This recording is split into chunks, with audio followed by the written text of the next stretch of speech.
姉ちゃんになりかけてるのかもしれない。ああ、それはいいな。それがいい。Although Heavenly Delusion swaps back and forth between two parallel storylines, the bulk of the show is the relationship between these two. Kiriko, a bodyguard, and Maru, a boy with a strange ability to kill man-eaters, creatures that roam the ruins of post-apocalyptic Japan. In their search for a place called Heaven, Maru quickly becomes infatuated with Kiriko, but in a scene that quickly generated a lot of attention online, Kiriko confesses that, 僕、この体は女なんだけど、こっちの、つまり脳みそが男なんだ。This confession turns out to be as literal as possible as we flash back to find out that Kiriko was actually a boy named Haruki whose brain was surgically removed after he was mortally wounded and forcibly transplanted into his sister's body. This is where it really sets in that Heavenly Delusion is interested in exploring so much more than what you've come to expect from the post-apocalyptic genre. It's interested in exploring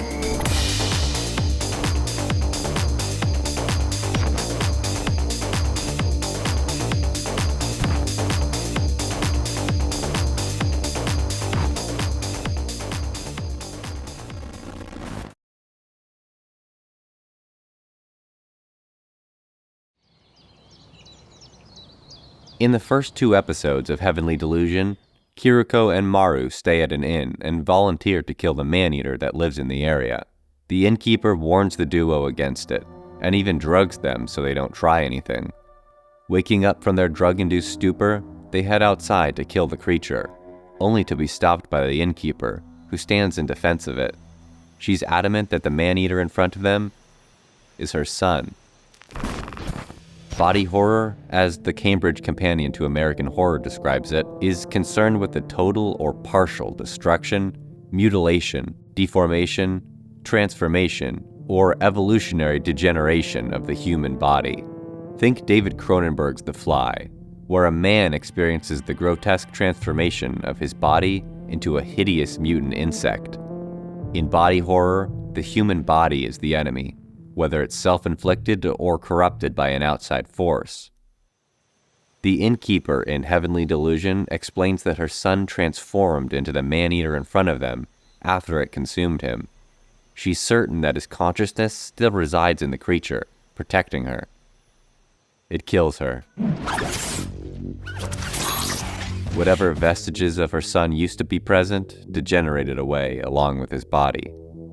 Other man-eaters exhibit capabilities remarkably similar to ones possessed by characters in the series' parallel storyline, and at one point, Maru is able to feel the core of a man-eater inside a regular girl. The show isn't one that spells everything out for you, but the implication is clear. These man-eaters all used to be people who lost control of their body and transformed into something unrecognizable and monstrous. It shouldn't come as a surprise that the body horror genre is one deeply entangled with gender. The idea of being held captive in a body that feels foreign and hostile, one you're even repulsed by, bears a resemblance to the experience of gender dysphoria. As Nadine Smith of Them puts it, as a trans woman who has struggled with gender dysphoria my whole life, this may be the only genre of film as concerned with flesh as I am. Heavenly Delusion is also deeply entangled with gender. The children living inside the academy in the show's parallel storyline are raised in a gender-neutral way, and a same-sex kiss even occurs in the second episode. At one point in the primary storyline, Maru cross-dresses to join Kiriko as they attempt to infiltrate a society of women who allegedly cut off their own breasts. But of course, it's no more obviously present than in the story of Kiriko, originally a boy named Haruki whose brain was forcibly transplanted into his sister's body, a predicament the series author himself calls transsexual sci-fi. The connective tissue to body horror here is clear. Haruki is forced to reside in a body that's not his own, one he doesn't belong in and is keenly aware of. One thing is undeniable, he says in the aftermath of the surgery: "I'm definitely still Haruki." As the series progresses, Haruki experiences a memory of his sisters, something he couldn't have possibly seen himself. and speculates that he may be turning into her. If this is true, Haruki will cease to be Haruki anymore, echoing the way that man-eaters cease to be the people they once were. However, if you interpret Heavenly Delusion this way entirely, it seems exceptionally cruel and incongruent with the show's more optimistic tone, which is why I think it's missing a crucial component. The initial shock of the brain transplant is surprisingly short-lived, and the fact that Haruki is now inside a female body isn't as damaging to his psyche as you might expect. Furthermore, he goes to describe it as a weird, faint comfort of being in the body of someone I loved. We don't know too much about young Haruki besides his admiration of a man named Robin Inuzaki and his own sister Kiriko. Though admiration may be understating it, because for all intents and purposes, he was obsessed with his sister, which even the people around him were cognizant of. While the most common way to interpret this is some kind of physical and/or romantic attraction, given the series' emphasis on exploring gender and how quickly he settles into his new body, there may be something deeper beneath the surface.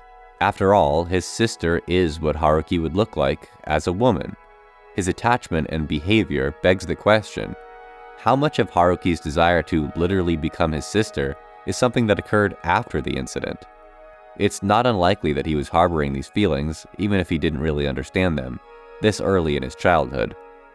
Re-examining Haruki's obsession with Kiriko, the female reflection of himself, recontextualizes our understanding of his relationship to his sister's body and clues us in that his relationship with his gender may be more complicated than we initially thought. 姉ちゃんになりかけてるのかもしれない。ああ、それはいいな。それがいい。 When those words are first spoken, it's in the wake of getting sexually assaulted by Robin Inuzaki after finally reaching him. Robin's taunts during the act strike at the dichotomy between Haruki and Kiriko, and he forces Haruki to look in the mirror at Kiriko's body. In it, he sees himself trapped and helpless to do anything. Throughout the season, Kiriko frequently makes comments affirming the separation between Haruki's male mind and the female body it's inside. But the insistence on this may be more about feeling like a passenger with an illegitimate claim to the body than anything else. No matter how long it's been, he continually sees it as his sister's body and not his own. He's still just in the mirror, powerless to take control.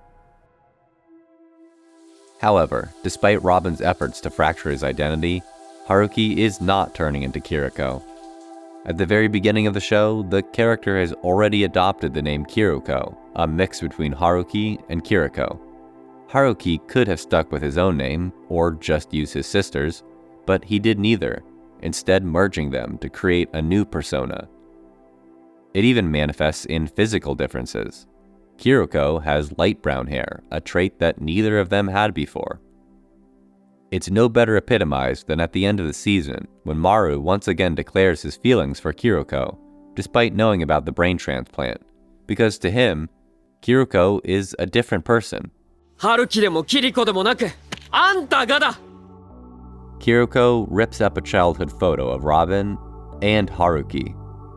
When Kiriko abandons this image of her old self, she's made an important step in her journey of self-discovery, letting go of past attachments and transforming into a wholly new person.